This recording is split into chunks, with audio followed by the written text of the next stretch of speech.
사람 위에 사람 없고 사람 아래 사람 없다라는 말이 있습니다. 모든 사람들은 태어나면서 똑같은 권리와 의무를 갖는다라는 말입니다.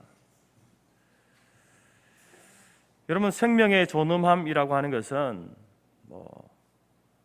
어린아이나 또 어른이나 가난한 자나 부한 자나 상관없이 차이가 없습니다. 차등이 없습니다.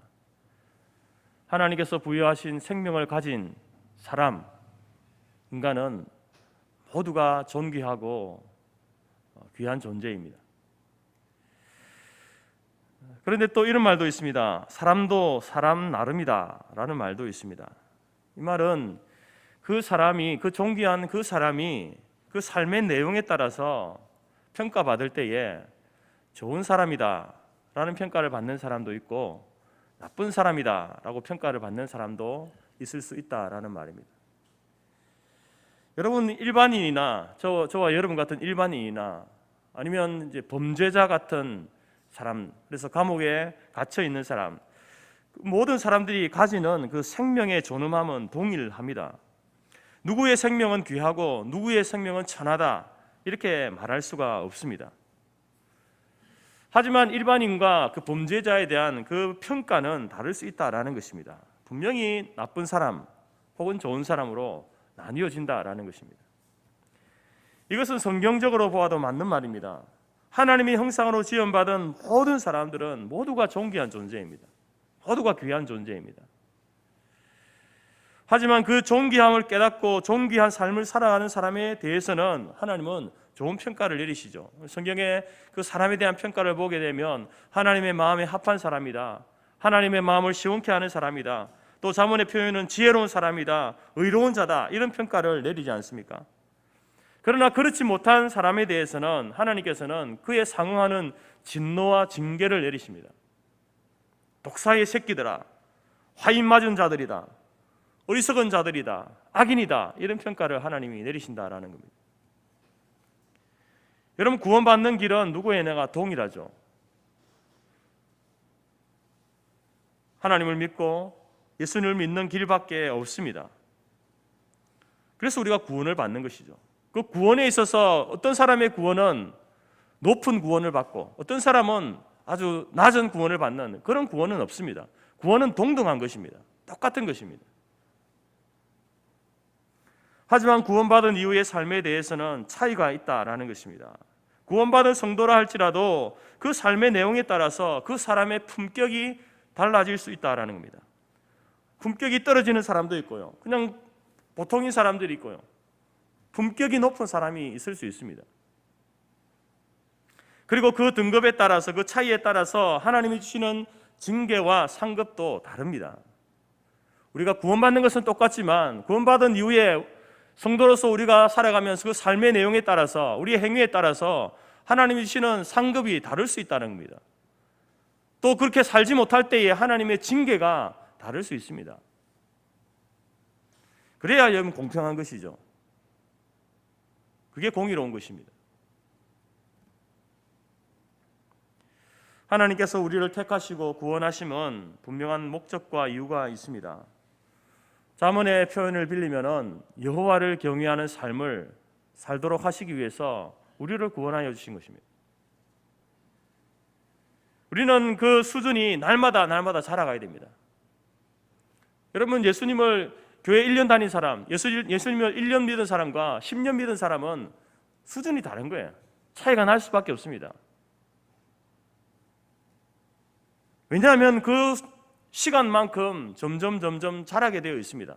그 사람이 제대로 말씀을 듣고 말씀과 함께 살아간 사람이라고 한다면 그 차이는 엄청난 차이가 납니다. 우리를 구원하신 하나님의 마음을 이해하고 그분의 뜻을 쫓아 순종하며 살아가는 것, 그래서 성숙한 하나님의 자녀로 살아가는 것, 이것이 바로 여러분 우리를 구원하신 목적이고 이유입니다. 오늘 설교 제목의 표현으로 한다면 구원받은 성도는 성도로서의 품격에 맞게 살아야 한다는 겁니다.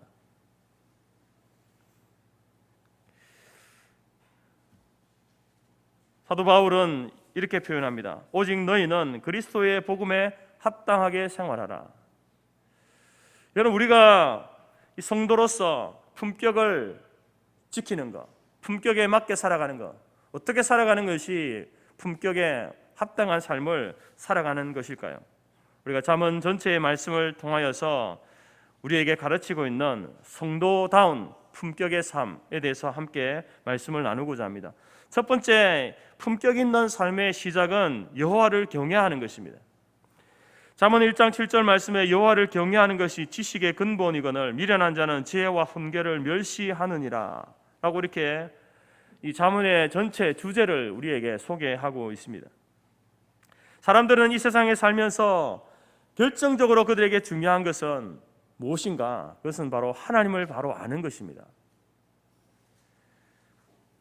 이것을 하나님을 바로 아는 이것이 바로 창조하신 목적이고 인간이 가지는 가장 중요한 사명입니다. 하나님을 바로 알 때에 우리가 바른 삶을 살 수 있는 겁니다. 제대로 된 인생을 살 수 있는 것입니다. 그리고 하나님을 바로 알 때에 그에 대한 바른 반응이 무엇입니까? 바로 하나님을 알게 되면요, 하나님을 경외하게 되어 있습니다. 하나님을 제대로 모르는 사람이 하나님을 멸시하는 겁니다. 하나님이 어떤 분인지 모르게 되면 하나님에 대해서 바른 반응을 보일 수가 없는 겁니다. 여호와를 경외하는 것이 지식의 지혜의 근본이다 라고 하는 것은 하나님의 말씀이 우리를 어디로 이끌어가느냐? 하나님께로 이끌어갑니다. 하나님을 만나도록 이끌어간다는 겁니다. 그리고 그 하나님을 만난 사람은 새 생명을 가지고 살게 되어 있습니다. 그렇지만 미련한 사람들은 그런 하나님의 말씀, 지혜와 훈계를 멸시한다라고 이렇게 이야기하죠. 그 이유는 무엇이겠습니까? 왜 그들은 하나님의 말씀, 지혜와 훈계를 멸시할까요? 그들은 자신의 상태를 생각하지 않습니다. 하나님의 말씀이 자기에게 아무것도 하지 못하도록 하나님은 그냥 우리에게 잔소리 하시는 분으로 그런 정도로밖에 생각하지 않는다라는 것이죠. 여러분, 이 잠언을 우리가 보게 되면 잠언 1장 7절 말씀 시작하면서도 그렇고 마지막 잠언 31장 30절에도 똑같이 여호와를 경외하는 삶에 대해서 이야기합니다. 잠언의 시작과 잠언의 끝이 동일한 이야기를 하고 있는 겁니다.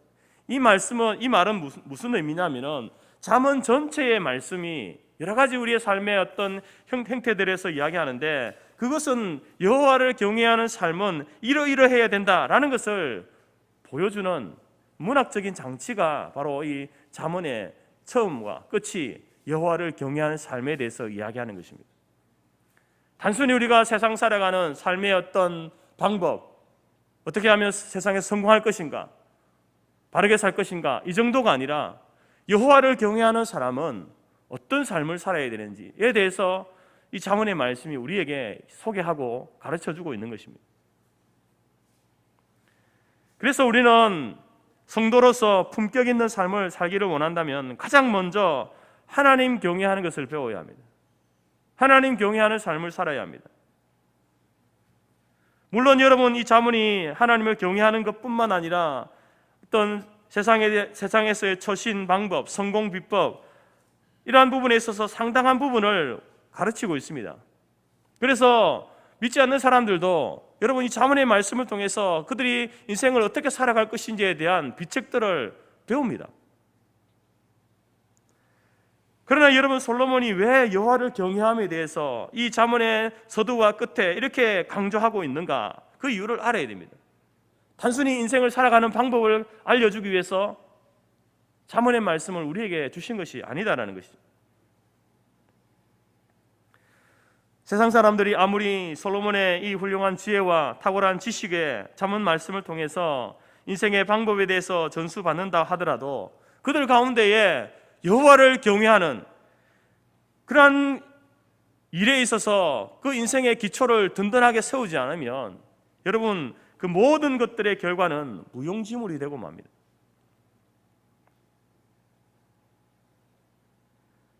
솔로몬은 자기의 그 인생을 통해서 자기 인생의 말년에 그가 우상 숭배를 통해서 하나님을 멸시하고 하나님을 경외하지 않으므로 그가 우상 숭배에 빠짐으로 인하여서 이제 그 하나님을 경외하지 않는 인생, 그리고 그 인생이 쌓아나온 그 모든 것이 얼마나 헛된 것인지에 대해서 자기는 자기 인생을 통해서 사람들에게 보여주고 있는 겁니다. 솔로몬이 성공했기 때문에 잠언을 쓰고 전도서를 우리에게 써서 자신의 인생을 보여준 것이 아닙니다. 물론 그 가운데 성공한 또 있지만 실패한 자신의 모습, 왜 실패했는가? 왜 그가 인생에 대해서 헛되다고 하는가? 그것은 바로 그가 하나님을 떠나고 하나님을 멸시하고 여호와를 경외하는 삶에서 멀어질 때에 그 인생에 쌓은 모든 것들이 헛되다라는 사실을 고백하고 있는 것입니다. 그래서 여러분, 성도의 품격, 출발은 여호와를 경외하는 것, 여기서부터 시작된다라는 사실을 꼭 기억하시기 바랍니다. 여기서 출발하지 않으면 여러분, 그 사람은 인생을 출발하지 않은 겁니다. 아직 출발하지 않은 거예요. 공식적으로 하나님은 그 인생을 출발했다라고 말하지 않습니다. 우리의 인생은 바로 여호와를 경외하는 여기, 다른 말로 말하면 하나님의 그 구원의 출발선, 거기에서부터 시작되는 거예요. 거기서부터 하나님께서는 우리의 인생에 대해서 평가해 주시는 겁니다. 두 번째, 잠언의 말씀을 통해서 우리에게 가르치는 성도의 품격은 우리의 언어 생활, 말에서도 드러납니다. 지난주에도 제가 짧게 말씀을 드렸지만 이 말이라고 하는 것, 언어라고 하는 것 얼마나 중요합니까? 그래서 잠언에서, 여러분, 잠언의 말씀 가운데서 가장 많이 우리에게 가르치는 것이 이 말에 대한 교훈을 반복해서 가르칩니다. 그만큼 말이 중요하고 가장 많은 문제를 일으키는 부분이 사람의 말이죠. 우리가 말을 해야 할 때 말을 하지 않고 말을 하지 말아야 할 때 말을 하는 것, 이것이 문제가 아니겠습니까? 경우에 합당하고 상황에 적당한 말을 해야 되는데 도를 넘어서는 말을 할 때도 많이 있습니다. 말의 실수가 많다는 것이죠.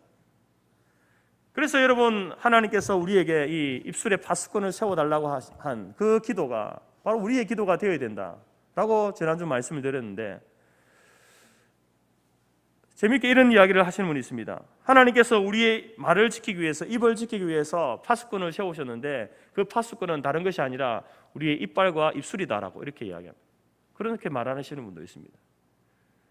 이 말이 그냥 아무런 거치는 것이 없이 이렇게 나오는 것이 아니라 이빨을 거치고 입술을 거쳐서 좀 이렇게 정리를 하고 생각하고 하라는 것입니다.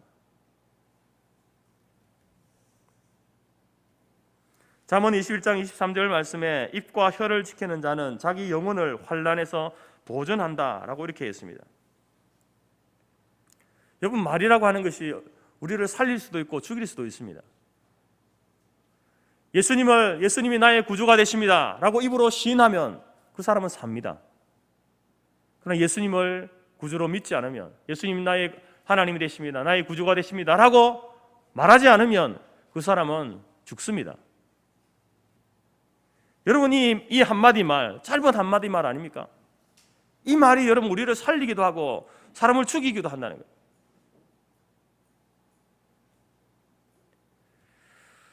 터키의 타우루스 산은 독수리의 서식지로 유명합니다. 그 많은 독수리들이 이제 그들에게 좋은 먹이는 이제 그 산을 넘는 두루미가 독수리의 먹이인데, 이 두루미들은 이제 그 산을 넘으면서 독수리의 먹이가 되지 않기 위해서 필사의 노력을 합니다. 그런데 꼭 보면은 독수리의 먹이가 되는 두루미가 있습니다. 어떤 두루미가 독수리의 먹이가 될까요? 다른 두루미가 아니라 소음을 내는, 소리를 내는 두루미가 독수리의 먹이가 됩니다. 지혜로운 두루미는 어떻게 그 산을 넘는가? 입에다 돌을 물고 그 산을 넘습니다. 그렇지만 어리석은 두루미는 입에다가 아무것도 물지 않고 날기 때문에 자기의 소리, 자기의 내는 그 소리로 인하여서 독수리의 먹이가 되고 희생이 된다라는 것입니다. 여러분, 우리가 말을 할 때에 필요 이상으로 말을 많이 하면 실수가 많게 됩니다. 그리고 우리가 말을 할 때에도 바른 말을 해야 됩니다. 경우에 합당한 말을 해야 되죠. 그렇지 않으면은 실수를 하게 된다는 거죠. 잠언 15장에서도 성도가 지녀야 할 언어의 품격에 대해서 말씀을 합니다. 15장 1절을 보게 되면 유순한 대답은 분노를 쉬게 하여도 과격한 대답은 노를 격동한다.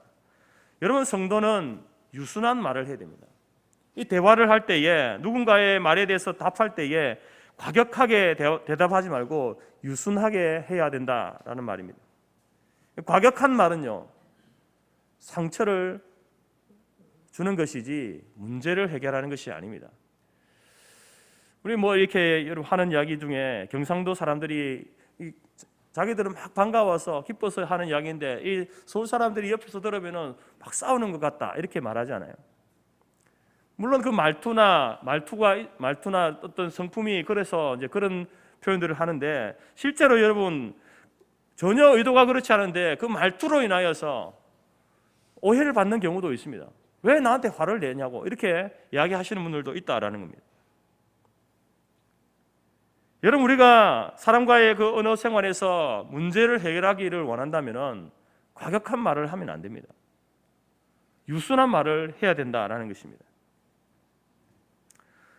어떤 여자분이 눈이 시퍼렇게 멍이 들어서 목사님에게 찾아갔습니다. 상담을 하는데 자기 남편이 때렸다는 거예요.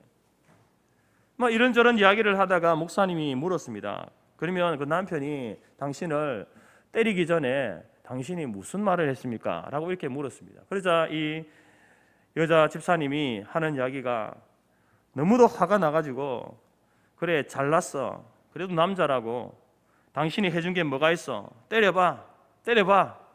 아예 죽여. 꼴에 자존심이 있어가지고 이렇게 말했다는 겁니다. 그럼 여자 그 집사님의 말을 들었던 목사님이 생각을 하면서 이렇게 말합니다. 그래도 참 남편분이 참 훌륭한 분이네요. 죽이라고 했는데 때리기만 한 것 보니까 참 훌륭하신 분입니다. 이렇게 말을 했다는 겁니다. 여러분, 과격한 말은 너를 격동하게 한다. 이 말씀, 성경은 말씀대로 되거든요. 이 말을 여러분의 삶에서 실험할 필요가 없습니다. 이 말씀대로 대화 한번 해보자 할 필요가 없는 거예요. 매도 벌어서 맞는다는 속담이 있지 않습니까? 손으로 때려야만 폭력입니까? 말로도 폭력을 할 수 있는 겁니다. 성도는 온유하고 바른 언어를 사용해야 된다는 것이죠. 15장 4절에 보게 되면 온순한 혀는 곧 생명나무이지만 퇴역한 혀는 마음을 상하게 한다. 온순하고 선량한 혀는 사람의 생명을 살립니다. 여러분, 말에는 위력이 있습니다. 힘이 있습니다. 특별히 성도의 말에는 더 힘이 있습니다. 성도의 기도에는 힘이 있습니다. 그래서 성도는 아무런 말을 하면 안 됩니다. 성도는 아무렇게 기도하면 안 되는 거예요. 우리의 기도를 하나님이 들으시지 않습니까? 우리의 말을 하나님이 들으십니다. 그 말이 사람의 생명을 살리는 그런 힘을 갖기도 하지만 또한 그 말이 사람에게 상처를 주는 그런 말이 될 수도 있다는 거예요. 온순한 말은요, 상처난 그 사람의 마음에 새살을 돋게 하는 게 온순한 말이에요.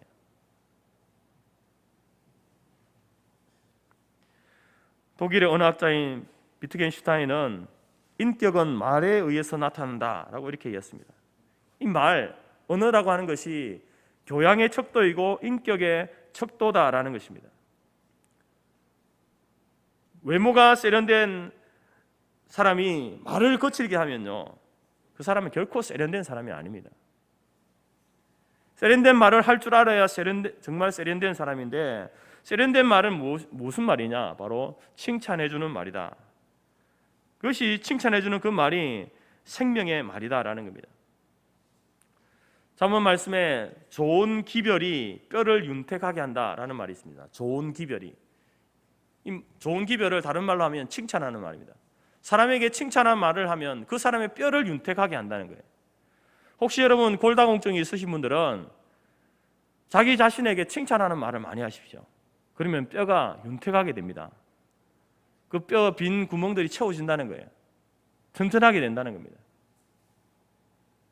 낙심한 사람에게 다가가서 제가 당신을 위해서 기도하겠습니다. 하나님은 그래도 당신을 사랑하십니다. 이런 말들을 하게 되면요, 그 말이 그 사람의 생명을 윤택하게 하는 겁니다. 그 사람을 살릴 수 있는 겁니다.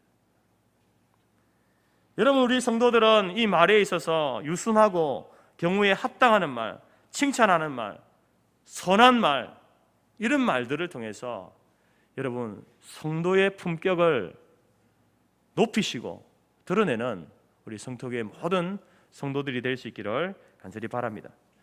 세 번째로 성도의 품격은 정직함에서 드러납니다. 여러분, 우리 성도는, 그리스도인들은요, 세상에서 존경받는 자가 돼요. 칭찬받는 자가 되어야 되지 않습니까?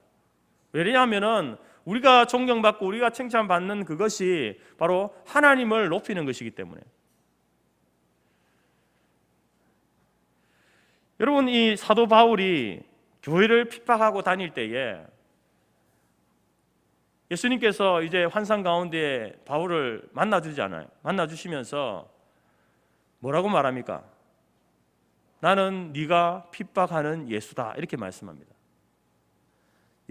이 사도 바울은 예수님을 핍박한 적이 없습니다. 예수님을 만나본 적도 없죠. 사는 그 시대가 다르잖아요. 이게 무슨 말입니까? 왜 예수님께서 나는 네가 핍박하는 예수다라고 이야기합니까? 이 사도 사울이 다니면서 교회를 핍박하고 성도를 핍박하니까 그 핍박을 예수님이 받으셨다는 겁니다. 돌려서 말하면 여러분, 그리스도인들이 교회가 세상에서 칭찬과 존경을 받으면 하나님께서도 그 칭찬과 존경을 받는 거예요. 이처럼 하나님의 백성과 교회와 하나님과 예수님과는 이런 영적인 관계 속에 있는 겁니다. 자, 그러면 우리가 어떻게 세상에서 존경을 받을 수 있는가? 그것은 정직함을 통해서 얻을 수 있다라고 이렇게 말합니다. 잠언 17장 7절에 보면 거짓말하는 것이 존귀한 자에게 합당하지 않다라고 말하죠. 무슨 말입니까? 존귀한 사람은 정직하다는 거예요. 정직한 사람이라는 거예요. 정직은 존경의 기초석이 된다. 사람들에게 존귀함을 받는 기초가 된다라고 이렇게 이야기합니다. 여러분, 우리가 세상을 살아가면서 정직하지 않으면요, 절대 성공하지 못합니다. 잠깐 성공한 것처럼 살아갈 수는 있지만 결국은 그 쌓아놓은 것이 자신의 그 부정직함 때문에 다 무너지게 되어 있습니다. 백일하에 그 모든 것이 드러나지 않습니까? 과거에는 그 드러나는 이 속도가 느렸지만 요즘은요, 얼마나 빠릅니까? 손가락 까딱하면은 다 정보들이 다 드러나게 되어 있습니다. 그러나 여러분, 성도의 정직은 어디서부터 출발해야 할까요? 우리의 정직은 어디서 출발해야 될까요? 세상 사람들은 단순히 거짓말하지 않는 것, 여기서부터 이야기합니다. 그러나 성도의 정직은 거기서부터 출발하지 않습니다. 우리의 정직은 하나님 앞에서부터 출발되는데, 우리가 정직한 사람이라고 한다면은 하나님 앞에서 우리가 무슨 고백을 해야 되는가? 바로 내가 하나님, 나는 피조물입니다 라고 하는 고백이 있어야 됩니다. 정직하게 자기 자신을 인정해야 돼요. 자기의 존재에 대해서 나는 피조물입니다 라는 인정이 있어야 돼요. 두 번째로는 나는 죄인입니다 라는 고백이 있어야 됩니다. 여러분, 이러한 정직함이, 하나님 앞에서의 정직함이 없이는 사람들과의 관계 속에서 그가 뭐 단순히 거짓말하지 않는다고 해서 그 사람이 정직한 사람이다 라는 평가를 하나님 앞에서 받을 수 없습니다. 여러분, 우리는 우리 시대가 정직함이 부족한 시대를 살고 있지 않습니까? 한국 사회는 부풀리고 위장하고 그릇하게 포장한 거짓말들이 큰 소리를 치고 바람을 일으키고 성공한 양 떠들어대고 있습니다. 그러나 그 거짓들은 다 드러나게 되어 있습니다. 여러분, 인생을 길게 보면요, 정직한 사람들이 성공합니다. 일반적으로. 그리고 그 정직은 우리 개인의, 우리들에게 삶 전반에 영향을 미치고 이 사회에 영향을 미칩니다. 그러나 성도의 정직은 그 출발점이 다릅니다. 먼저 하나님 앞에서 우리는 정직해야 됩니다. 하나님, 나는 하나님이 아닙니다. 나는 피조물입니다. 하나님의 다스림 가운데 있어야만 살아갈 수 있는 존재입니다. 그리고 나는 내 스스로 나를 구원할 수 없는 죄인입니다. 나는 영원히 죽을 수밖에 없는 그런 존재입니다. 이 두 가지 사실을 여러분 정직하게 고백하지 않으면 성도의 정직은 출발되지 않습니다.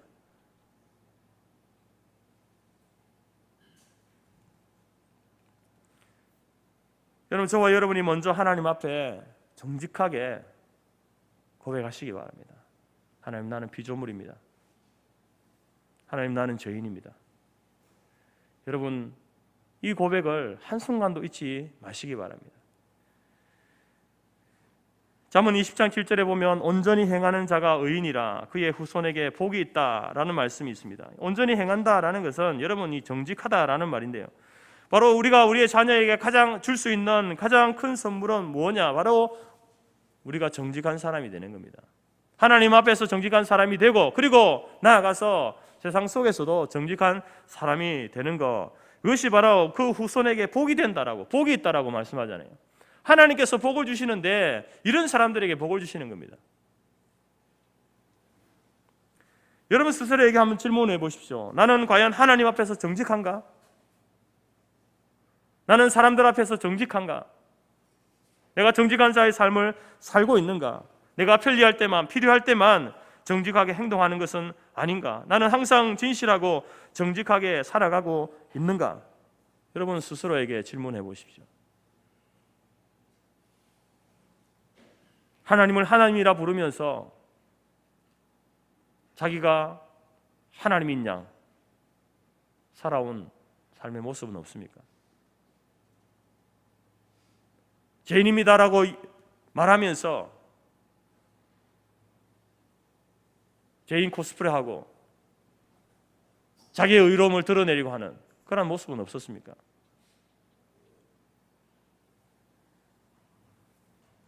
하나님 앞에서 정직한 사람이 사람 앞에서도 정직할 수 있습니다. 하나님 앞에서 정직한 사람이 여러분 사람 앞에서 당당할 수 있는 거예요.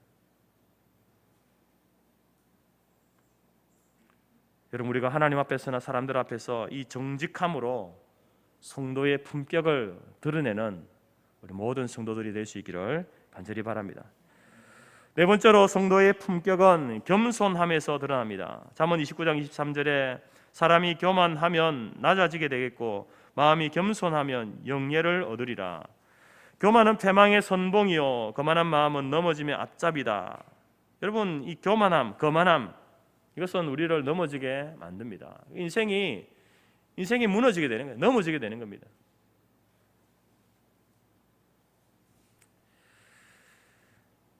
여러분 우리가 인생을 성공하기를 원한다고 한다면 앞서 말씀드린 정직도 필요하지만 겸손이라는 것이 필요합니다. 왜냐하면 이 교만하면요, 거만하면 넘어진다 그러잖아요. 무너진다 그러잖아요. 넘어진 인생, 무너진 인생이 어떻게 성공할 수 있습니까? 사도 바울도 우리로 하여금 겸손으로 허리를 동이라라고 이렇게 이야기합니다. 왜냐하면 타락한 인생은요 누구를 막론하고 어떤 사람이든지 교만해질 수 있는 요소를 가지고 있기 때문에 늘 겸손하지 않으면, 겸손으로 허리를 동이지 않으면 여러분 교만해지는 것은 시간 문제다라는 것입니다. 그리고 이 교만은 하나님이 가장 싫어하시는 것이죠. 여러분 하나님께서 왜 그러면 겸손한 사람을 좋아하는가? 겸손한 사람은요 남을 소중하게 인정합니다. 그 소중함을 인정하고 상대가 어떤 사람이든지 나보다 잘나거나 뛰어난 것이 있어도 시기하거나 질투하지 않고 상대를 인정해주는, 그리고 그 사람에게서 배우는 사람이 겸손한 사람입니다. 잠언 13장 18절에 훈계를 저버리는 자에게는 궁핍과 수욕이 이르거니와 경계를 받는 자는 존영을 받느니라. 여러분 겸손한 사람은 다른 사람에게 자기보다 뛰어난 사람이든지 못난 사람이든지 그 사람에게 무언가를 배우는 사람이에요. 마찬가지로 여러분 겸손한 사람이 하나님께서 우리에게 주시는 훈계와 지혜의 말씀을 받아들일 수 있는 겁니다. 사람과의 관계 속에서 교만한 사람은요 하나님 말씀도 안 받아들입니다. 인정 안 합니다.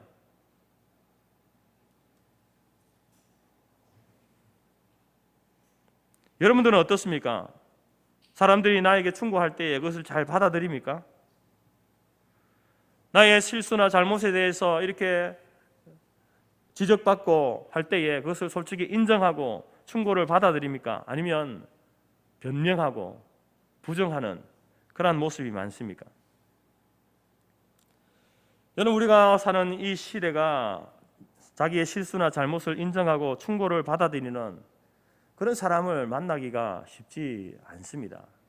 TV를 봐도 정치인을 봐도 여러분 유명하다는 사람들이 나와가지고 자신의 잘못이나 범죄 행위가 드러나면 그 사실을 일단 모른다라고 발뺌을 하잖아요. 거기서부터 시작됩니다. 그런 일이 없다라고 부정하고 나서 시작합니다. 나중에 그것이 드러날지언정 당장은 그거 인정하지 않는 거예요. 여러분, 이처럼 자기의 약점을 무조건 숨기려고 하는 것은 타락한 인간의 본성입니다. 그 정치인만, 그 유명한 그 사람만 그런 게 아니고요. 여러분, 저와 여러분도 똑같은 타락한 본성을 지니고 있는 자들이다라는 겁니다. 아담이 여러분 죄를 짓고 나서 숨었습니다. 왜 숨었습니까? 숨은 이유가 여기 있는 거예요. 가인이 아벨을 죽이고 나서 하나님 앞에 오히려 자기가 화를 내잖아요. 하나님이 아벨을 찾으니까 화를 냅니다. 그 이유가 여기 있는 겁니다. 자기의 그 약점, 자기의 죄를 숨기고 가리려고 하는 것이 타락한 인간의 본성이다라는 겁니다. 그런데 하나님이 어떤 분이십니까? 하나님이 그걸 모르시겠습니까? 하나님이 몰라서 물었습니까? 하나님이 몰라서 아담에게 아담아 네가 어디 있느냐라고 물었습니까? 다 알고 계시는 분이십니다. 하나님 앞에 숨길 수 있는 것은 없습니다. 그렇기 때문에 여러분 우리는 정직해야 되는 거예요. 우리는 겸손해야 되는 겁니다. 하나님이 우리에게 물어보실 때는요, 몰라서 물어보는 게 아닙니다. 다 알고 계시는데 우리가 그것을 인정하느냐 인정하지 않느냐 그것을 보기를 원하시는 거예요. 우리의 잘못에 대해서, 우리의 연약함에 대해서 정직하냐 정직하지 못하느냐, 아니면 그것을 숨기려고 하고 하나님 앞에서 마치 하나님은 아무것도 모르시는 분처럼 교만하게 행하는 그 모습을 하느냐, 하나님은 그것을 보기를 원하시는 거예요. 여러분, 우리가 성경을 통해서 이 교만의 죄, 교만의 죄가 인류의 첫 번째 그 죄 아닙니까? 거기로서부터 여러분 인류의 죄가 시작되어집니다. 자기가 피조물인 것을 망각하고 하나님처럼 되려고 했던 그런 교만함. 여러분, 이 겸손이라고 하는 것은 바로 성도의 품격을 드러내는 훌륭한 덕목입니다. 훌륭한 덕목이지만 정말 이루기 힘든 것이죠. 그렇기 때문에 이것은 여러분 우리가 한순간 이루어지는 문제가 아니라 우리가 평생을, 어쩌면 우리가 여러분 천국에서도 계속해서 이것을 겸손을 훈련하고 쌓아가야 될지도 모르겠습니다. 여러분, 이 땅을 살아가는 우리 모든 성도들은 하나님 앞에서 또 사람들 앞에서 겸손함으로 성도의 품격을 드러내는 그런 삶을 살아갈 수 있기를 간절히 바랍니다. 다섯 번째로, 성도의 품격은 구제의 삶을 통해서 드러나게 됩니다. 시편 112편에 이런 말씀이 있습니다. 저가 재물을 흩어 빈궁한 자에게 주었으니 그 의가 영원히 있고 그 뿔이 영화로이 들릴 것이다. 여러분, 이 베푸는 삶, 이 베푸는 것이 그 사람의 품격을 높여준다라고 이렇게 말합니다. 하나님께서도 이런 사람을 높이십니다. 앤드류 카네기가 죽었을 때에 그의 책상에서 그의 삶의 목표를 적어놓은 쪽지 하나를 발견했는데, 그것은 그가 20대 초반에 쓴 것이었습니다. 거기에 어떻게 쓰여 있느냐, 이렇게 쓰여 있었습니다. 할 수 있는 한 나는 많은 돈을 벌기 위하여 나의 반평생을 바치겠다. 그리고 남은 생에는 내가 번 모든 것을 나눠주고 베풀면서 살겠다라는 이 글귀가 적혀 있었습니다. 여러분, 실제로 카네기는 생애 동안에 4억 5천만 달러라고는 엄청난 재산을 모읍니다. 그리고 그가 사는 동안에 그 재산을 그 생애 동안에 사람들에게 베풀고 나눠주는데 그것을 사용했습니다. 그래서 지금도 앤드류 카네기에 대해서 사람들이 존경하고 그 앤드류 카네기처럼 살고 싶다라고 말하는 사람들이 참 많습니다. 그러나 여기는 두 가지 문제점이 있습니다. 우리가 앤드류 카네기가 아니더라도 내가 그 사람처럼 내가 참 그렇게 멋지게 살고 싶다라고 말할 때에 두 가지 문제가 있는데, 첫 번째는 뭐냐? 바로 누구도 인생의 후반전을 보장받을 수 없다는 겁니다.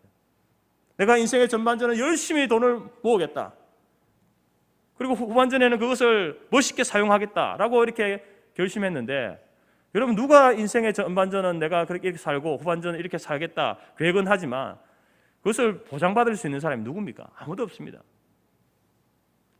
그리고 또 하나의 문제는 뭡니까? 내가 앤드류 카네기처럼 그렇게 정말 돈을 많이 벌 수 있는 사람이 되느냐? 이것도 문제인 거예요. 모든 사람들이 그렇게 될 수가 없지 않습니까? 그렇기 때문에 여러분, 이 구제하고 나누어주는 삶, 이것은요, 미래 어느 순간 내가 이것을 다 이루고 나면 그렇게 하겠다, 그렇게 해서는 할 수 없습니다. 지금 이 순간 필요한 것을 나누어 주는 겁니다. 나중을 기다리면요, 기회를 놓쳐버릴 수 있고요, 기회가 아예 오지도 않을 수도 있습니다.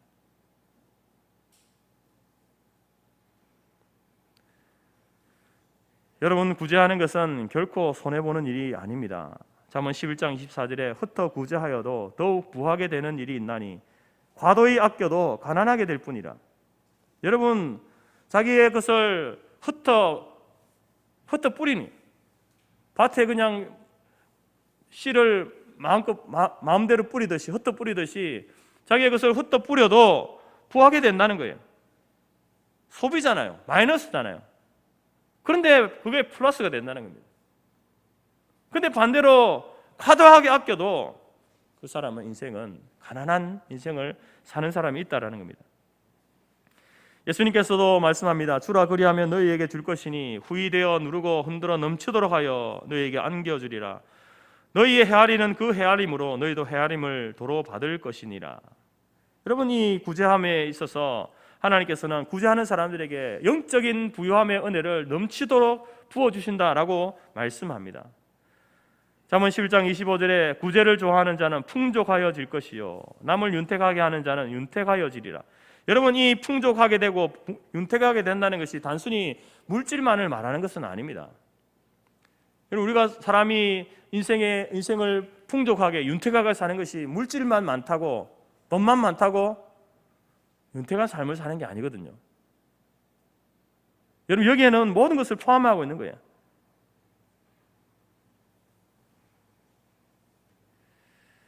마닐라에 사는 10살 된 소년이 자전거를 사기 위해서 저축을 시작했습니다. 자기의 가장 큰 소원, 최고의 소원, 자전거를 갖는 거예요.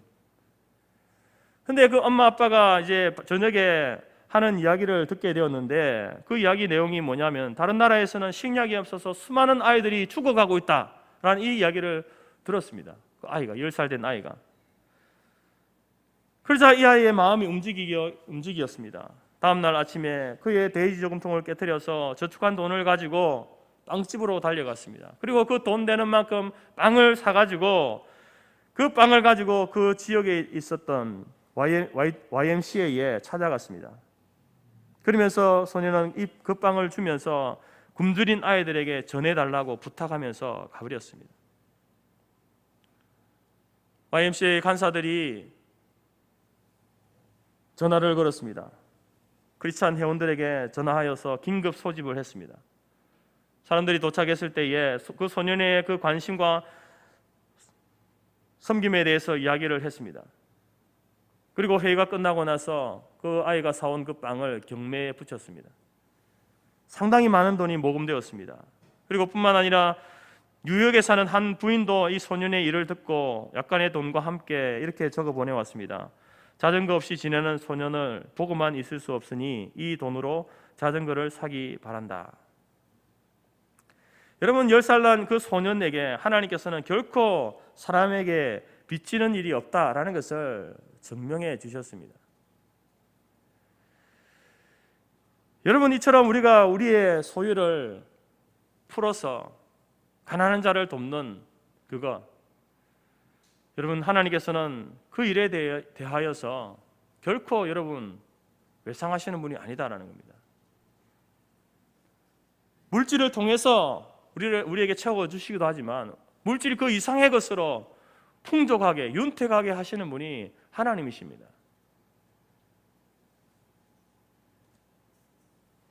여러분 우리가 짧은 인생을 살아가지만 이처럼 이웃과 더불어서 다 같이 살려고 하는 마음을 가질 때에 같이 살 수 있는 겁니다. 나 혼자만 살려고 하면요 살 수 없습니다. 어항에 금붕어 3마리가 있었는데요, 한 마리가 생각하기를 이 어항이 좁으니까 다른 두 물고기를 없애버리고 내가 좀 넓게 살아야 되겠다.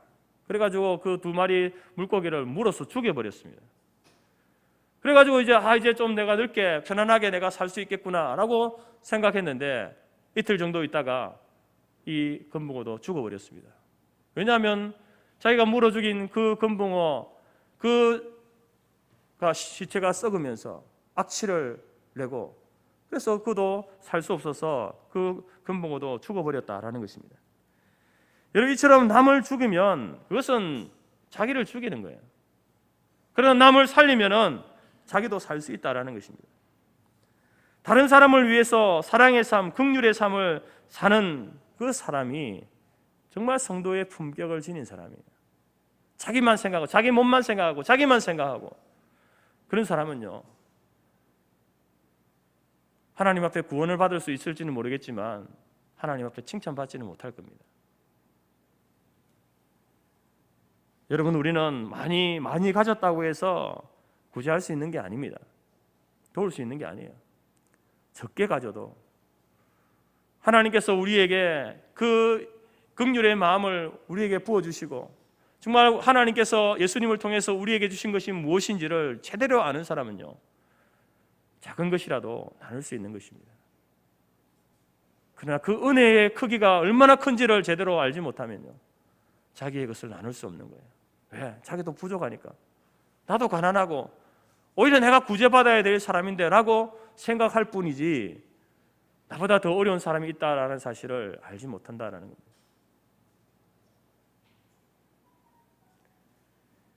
여러분 사람이라고 다 같은 사람이 아니듯이 성도라고 다 같은 성도가 아닙니다. 성도 중에도 품격 있는 성도들이 있습니다. 존경받는 성도들이 있습니다. 하나님이 더욱 기뻐하시는 성도들이 있습니다. 여러분들은 구원받은 성도입니까? 그렇다고 한다면 품격 있는 성도의 삶을 살아가시기 바랍니다. 먼저 하나님을 경외하십시오. 살리는 말을 하십시오. 하나님과 사람 앞에 정직하시기 바랍니다. 그리고 겸손하십시오. 그리고 무엇보다도 주머니를 열어서 구제하시기 바랍니다. 그렇게 구원받은 성도의 품격을 여러분의 삶을 통해서 아름답게 드러내는 그러한 삶을 살아가는 저와 우리 성토교의 모든 성도들이 될 수 있기를 간절히 바랍니다. 여러분을 통해서 여러분 어둡고 답답한 이 시대가 좀 밝아지고 환해지고 소망을 갖게 되는 그러한 삶을 우리 모두가 또 이 한 주간도 살아가는 우리 모두가 될 수 있기를 간절히 바랍니다.